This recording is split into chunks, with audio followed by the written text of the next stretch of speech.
the earliest layer of the David narrative. When we look into our text, we certainly see a lot of layers when it comes to David and Solomon. And it is our job today to find out historically what portrait do we get for David. I am taking David as a historical figure. You know my stance on that. So I hold or I subscribe to the fact that David and Solomon were historical figures, even though I don't have that much data to convince somebody who opposes and says, no, I doubt it. I wouldn't be able to really do cartwheels around the person because I know the little data that I have that I'm making a decision on. So I hold to the fact that David and Solomon are historical figures. But the picture that has been painted to us, making them bigger than life, is not a historical account. And today we're going to find out the first layers of David. Can we pull it out? And then next week, we look at the other 2 layers, or maybe 3 layers, so that we bring it all together. So you will notice that we leave the 10th century and then we go into another century.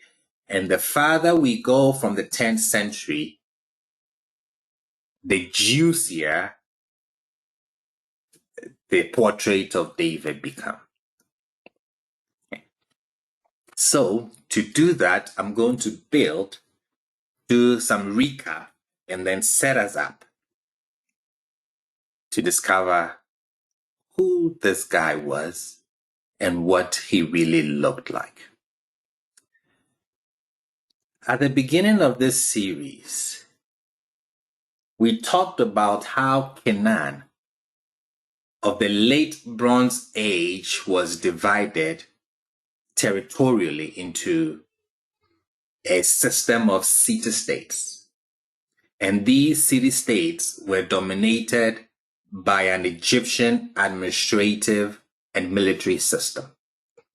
One was at Gaza at the bottom, one was at Jaffa, right there next to Shechem to the left, and then one was at Beshin. There are 2 more that is not on the map, if you remember that class. Everything where we started from, the foundation that we built, is extremely important. There's a reason why we started from that place, from the Amarna period. We also said that each city-state consisted of a main city, which was the seat of the ruler. So you have these city-states ruled by what we call petty kings. We said that Egypt is in charge here, and they are ruling with the administrators and small military units. Usually they will send a garrison of like 50 people to pacify any misunderstanding here. So this is what we said about the late Bronze Age. We also saw the future territory of what became the Northern Kingdom. We talked about how Shechem, Labayu and his family, his sons, try to expand militarily, territorially, politically. We talked about that, just to joggle your memory. We saw Labayu, his attempt to expand politically, militarily, from the highlands. And at the peak of his maneuvers, he formed a coalition, and this coalition dominated large and important parts of the Central Highlands, or Canaan. What this coalition did, we said, brought pressure on the Egyptian strongholds especially at Bethshean. They also threatened to disconnect it from their stronghold down the map in Gaza and then in Jaffa. So this is what is happening in the 14th century here. This is the ambience. This is the atmosphere of where we think that we can put the first layer of David. David and Solomon would have ruled from small highland villages in the southern highlands, similar to the situation in the Amaah period. We put the entire context of his rule, focused on David, in the 10th century. And I would give evidence for that at the end of the class. But the whole context of David's rule is in the 10th century. So we can conclude that he ruled from the 10th century, which was still an Amaah ambient, an Amaah atmosphere. It was an Amaah situation. When I say Amaah situation, we're still looking at territories ruled by petty kings, with the Habirus still on the stage. Because remember, in the Amaah period, we have the petty kings telling on each other, and most of the situations is that they are being accused of working with the Habirus to take territories that did not belong to them. So we are still looking at David from the 10th century, and the ambience, the atmosphere, the situation is still an Amaah situation. And I've explained what that means. So we see, or meaning that there is a continuation of the conditions in the late Bronze Age here in the 10th century. Where would he have ruled from? David would have ruled in Jerusalem, where you have the star on the map. He would have ruled in Jerusalem, and then Hebron, and maybe to the fringes of what we call the Shephelah. And we think that a little bit north of Jerusalem. Jerusalem here is still a small town.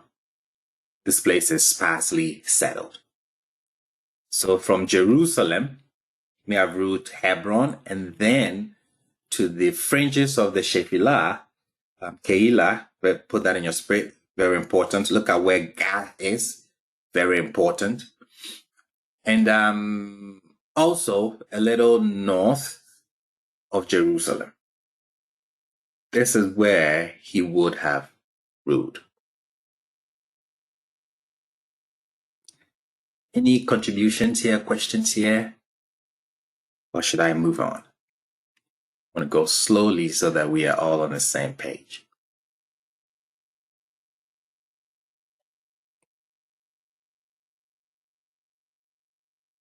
Okay.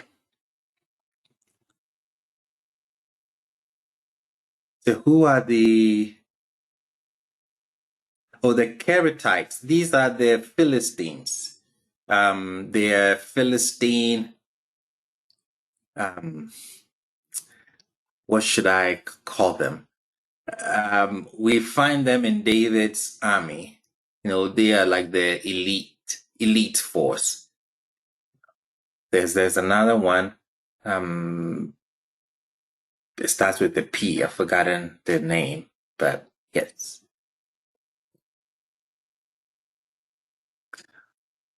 Awesome. Okay. So this is where David of the 10th century is going to be ruling. Jerusalem, a little north of Jerusalem, Hebron, and then to the fringe of the Shephelah. Okay. Now, the authentic David in the narratives in the book of Samuel fits closer to the ambience of a marginalized social class.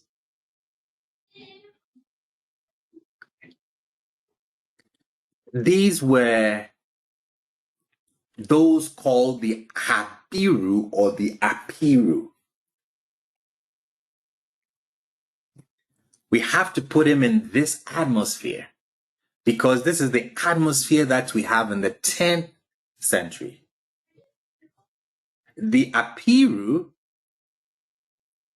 they were displaced persons who leave their homeland and seek their fortune in neighboring countries. They lived on the fringe of society. They were seen as troublemakers. And usually they were hired sometimes as mercenaries. These are the Apirus. And this is the context or the atmosphere or the situation that we have to put the earliest David.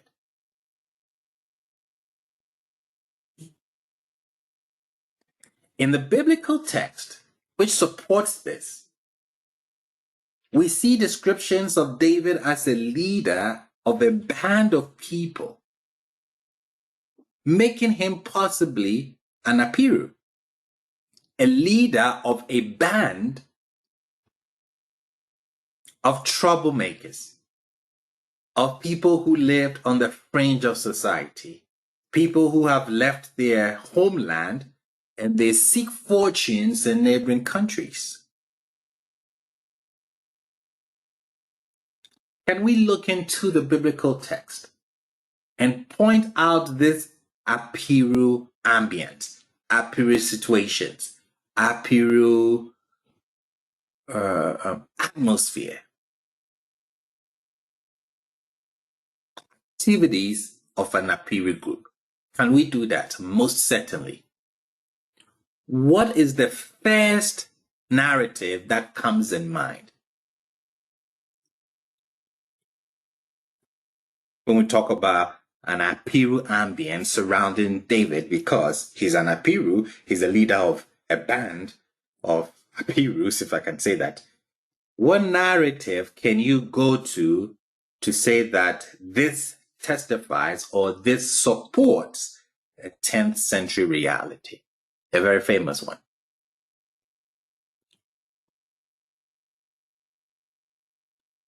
Anyone? His wanderings in the wilderness after he was running from Saul. Correct? You're going to be specific. You're correct. But when he killed dude and married his wife, I forgot his name. Yes, Abigail, Nabal, Yeah. the whole situation. Let's read it. Now, you know what you're looking for. We're looking at the 10th century. We know the atmosphere, the situation. And it would help us read the text from that angle. 1 Samuel 25. Remember what the Apirus do. Remember the Apirus in the when the sea people came in. They ransacked the place, they raided the place, they burnt down the place. This is what they do. Okay? They're not nice people. Okay. So in 1 Samuel 25, we read, and there was a man in Maon whose possessions were in Carmel. So Carmel is not the animal, it's a place. This is where we're talking about. This is Maon and Carmel. See where Hebron is. Okay.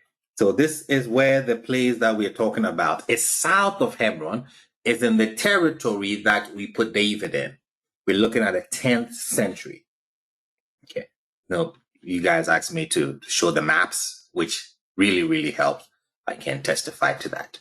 So this is where the narrative is taking place. Carmel, Maon. Awesome. And there was a man in Maon whose possessions were in Carmel, and the man was very great, and he had 3,000 sheep and 1,000 goats, and he was while sharing his sheep in Carmel. So we are told about this rich man who may have been a territorial king, a petty king here in this territory. The man's name was Nabal, and his wife's name was Abigail. And then we get theological insertions. We told about her beauty and all of that. Okay. That's not part of the 10th century narrative. It's somebody giving us, telling a story. Okay. Verses 4. David heard in the desert that Nabal was shearing his sheep, and David sent 10 youths. What do you think the message is? We protected your sheep, so now it's time to pay up. As simple as that. And this is an Habiru, a leader of an Habiru group who we know their reputation, coming to him to ask him for this. Pay up. Okay. And then there's all theology. If when you come and you shall say, so shall you be living next year, and may peace be on you. This is all theological. We're going to skip all of that. So they come to Nabal. We're going to go to verses 10. And they tell him what David said. And what was his response? He says, who is David? And who is the son of Jesse? All theology. Nowadays, there are many slaves who break away, each one from his master. Pause here.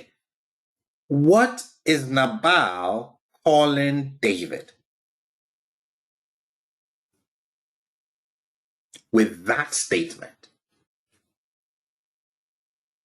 He's saying he's probably just another one of those slaves. Rabbi. Oh, sorry.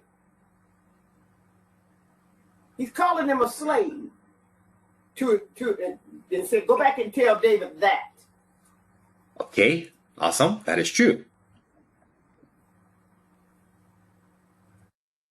Go ahead. Oh, Lord. He's also playing him like a chump. Okay. Yeah. Why is he doing that? Because that's what mercenaries do. They're bullies. Correct. He's an Habiru. That's right. This is what you guys do. Yes, I'm sharing my sheep. Now you want part of it. So you send a group of people to come and make a demand. And at the end of the day, Nabal doesn't just lose his possessions, he loses his wife as well. So, get rid of the man, take his possessions, marry his wife. Same activities of the Habirus in the Amarna period,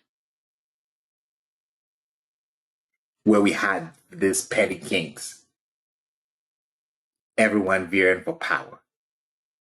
Some of them consulting with the Habirus to take more territories, to defend their territories.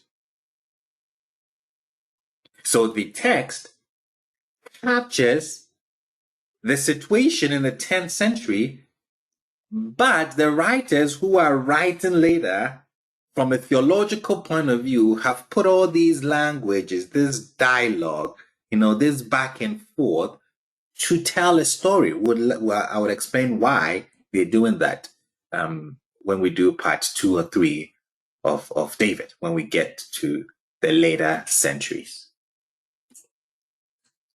So this is a typical Habiru ambience, an Habiru situation or environment.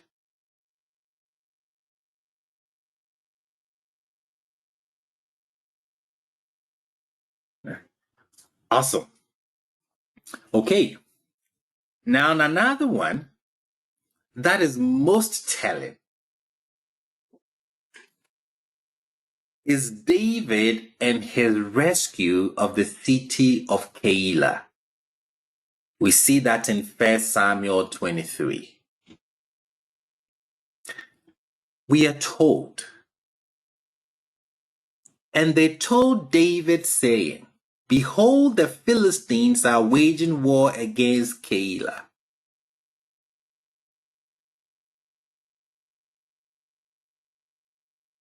Let me show you where Keilah is before we continue reading. See where the arrow is? That is where Keilah is. See where Bethlehem is? You see the territory of Judah. This is where Keilah is. Notice that it is close to the Shephelah, what we call the Shephelah, and then it's close to the Philistine city of Gath. It's very critical. The position of Keilah and where Gath is. Okay. Let's go back to the narrative. And they told David, saying, it means that messengers were sent to David.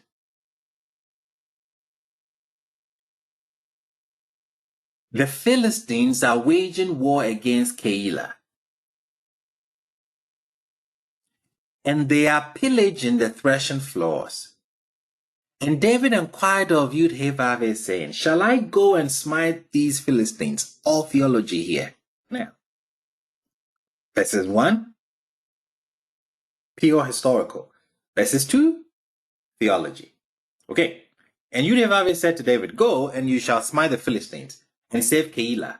And David's men said to him, Behold, we are afraid here in Judah. You see where the map is. Judah is right there, and that is Keilah that he has to go to. So they're saying that even in Judah, we are afraid. How much more if we go to Keilah, to the battle array of the Philistines? And David continued further to inquire of Yud-Heh-Vav, and Yud-Heh-Vav answered him and said, Arise, go down to Keilah, for I am giving the Philistines into your hand. And David and his men went to Keilah and battled the Philistines. And he led away their cattle and struck them a great blow. And David saved the inhabitants of Keilah. Beautiful. So we see where Keilah is located. In the Shephelah, on the margin of the territory of Philistine Gath. So what David is doing is he's maneuvering on the border, coming to the rescue of this city of Keilah. Now, remarkably, this is the same thing that was happening in the Amanah period. What do I mean by that? There was a big fight between the ruler of Gath and Jerusalem. What was the fight about? It was over the identity and rule in this very town of Keilah in the Amanah period. Very critical. So we have primary data. We have data that we can go to. In the same 14th century where this happened, to see clearly what was taking place. Gath was the most important city of the David cycle. Gath was the most important city of the David cycle. Remember this statement. It's going to help us date or verify or confirm David in the 10th century. Now, this tension between the ruler of Gath and the ruler of Jerusalem is called the Keilah Affair. That's how they wrote Kiltu. That's what Keilah is. Kiltu in the Amanah period is what became, or the territory became Keilah. And this affair was this big fight between the ruler of Gath and Jerusalem. And it was over the identity and rule in this very small town of Keilah in the Amaah period. This article, David's Sojourn in Keilah in Light of the Amaah Letters, is uploaded. I've already uploaded it to Teachable. I'm going to put in the chat or WhatsApp chat as well. This is what it says. I want to read so you can have an idea what is going on. The article examines the story of David's sojourn in Keilah. In light of the episode of the sojourn of a band of Habiru in the same city in the Amaah period. The biblical story is analyzed in the first part of the article and is followed by a reconstruction of the 14th century BCE historical episode on the basis of some Amaah letters. Very important. We are looking at primary evidence. The remarkable accord between the biblical and extra-biblical descriptions with regard to location and social conditions opens the way to a better understanding of both. The pro-Davidic character of the biblical story is evident from what the narrator includes in his story as much as by what he left out. The extra-biblical source is the key to filling in the missing details that the narrator deliberately left out of his story. So we are treading on solid ground. No theology here. Solid, excavated primary sources. Let's read some more. The literary element and reality in the story of David at Keilah. Keilah is located at the southern east end of Nahal Elah, at the eastern end of the upper Shephelah and close to the mountain plateau. The Philistine city of Gath is on the other side of Nahal Elah in the lower Shephelah, about 18 kilometers northwest of Keilah. Keilah is an isolated place southeast of the border of the kingdom of Gath and close to the Judahite highlands. And this gave its inhabitants a measure of independence from the Philistine kingdom to the west and the emergent Israelite kingdom in the highlands on its northeast. The episode under investigation opens with the words, David was told, the Philistines are raiding Keilah and plundering the threshing floors. Who conveyed this message to David? The narrator left the messenger's name or messengers nameless. However, since the divine message to David ends with the words, and you will save Keilah, and the successful campaign against the Philistine plunderers ends with the words, thus David saved the inhabitants of Keilah, it is clear that he was asked to help by the lords of Keilah, the petty kings of Keilah. It's important. This is why the Amaah period is so important. It means that the petty kings of this territory reached out to the Apirus, or one of the Habiru groups, led by David to come and help because the Philistine territory of Gath, or the petty king in Gath, was trying to take over his territory. Like I said, we are walking on solid grounds.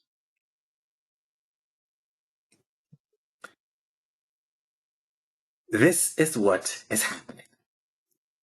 Now, let me bring out the article and then read. Let's read some of it. I'm looking for the letter that the petty king of Gath sent to Jerusalem.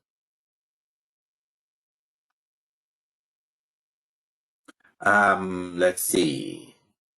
Okay, so let's start from here. This article is already uploaded. You're going to have a copy. You can download it and read it. So the Keilah Affair in the Amaah letters, it's called QT.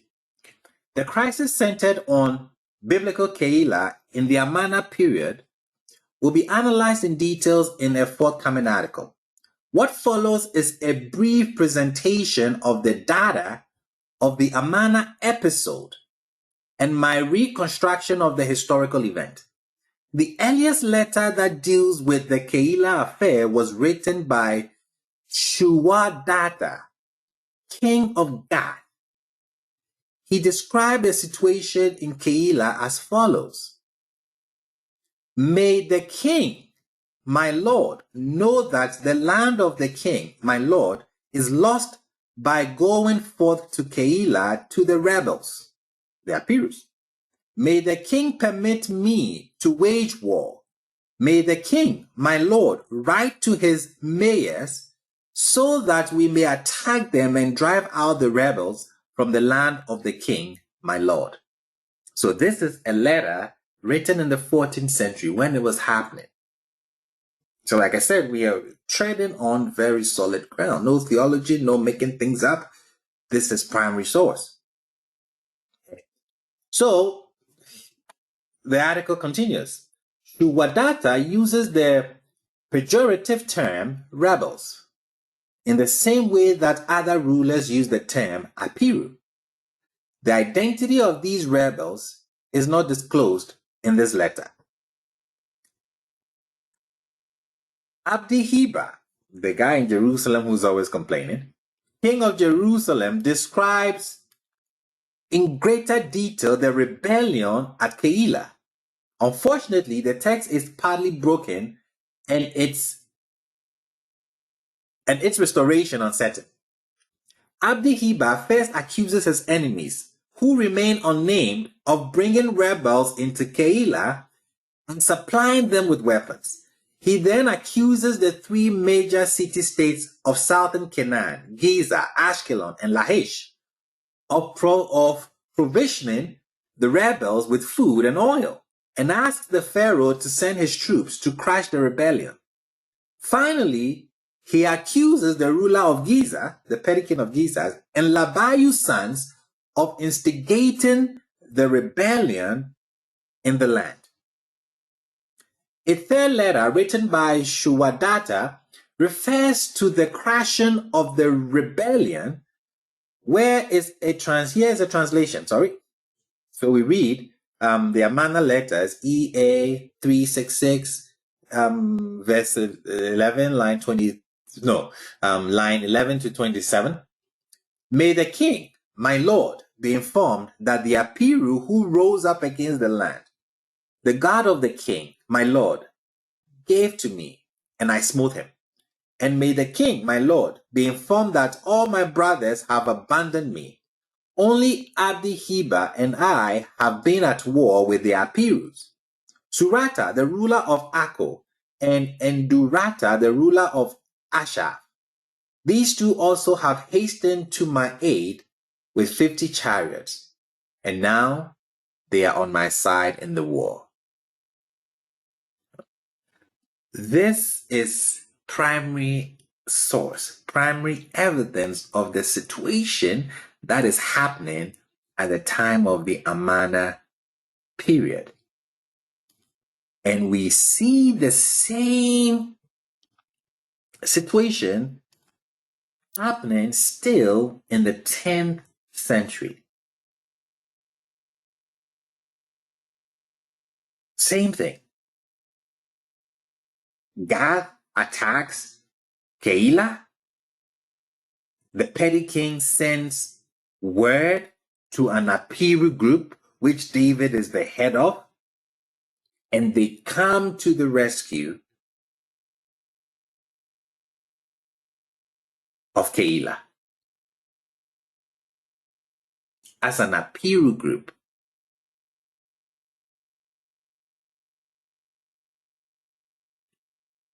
So we see a very interesting parallel going back and forth between the 4th century BCE and the time of King David, which is the 10th century BCE. The 14th century is instructive here because it provides us with real-time evidence written in the 14th century BCE, which is extremely unique and important. Usually you don't get it like that, but here we have solid evidence to back up what we're saying. So we are still dealing with the Habiru ambience, the Habiru situation, atmosphere, which is the earliest layer of the David's narrative.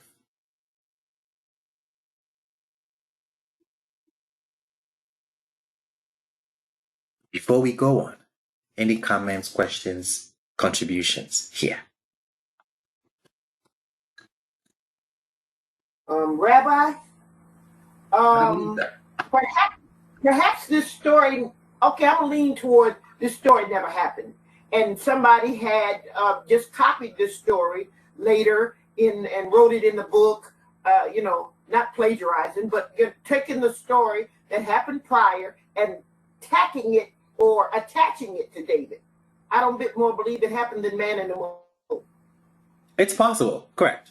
Like the article said, the person who's writing left a lot out, and the article tells you what it leaves out. So okay. The person writes is like that's convenient, probable. That's convenient that they left all the intel out, so that you could move the story around. Correct. If I leave out all the pertinent information, it's easier to tell this story at a later time or put the story in wherever I want to slip it in. But I think it was information was deliberately left out, and that this story was Velcro to David that really wasn't his story. That's just my theory.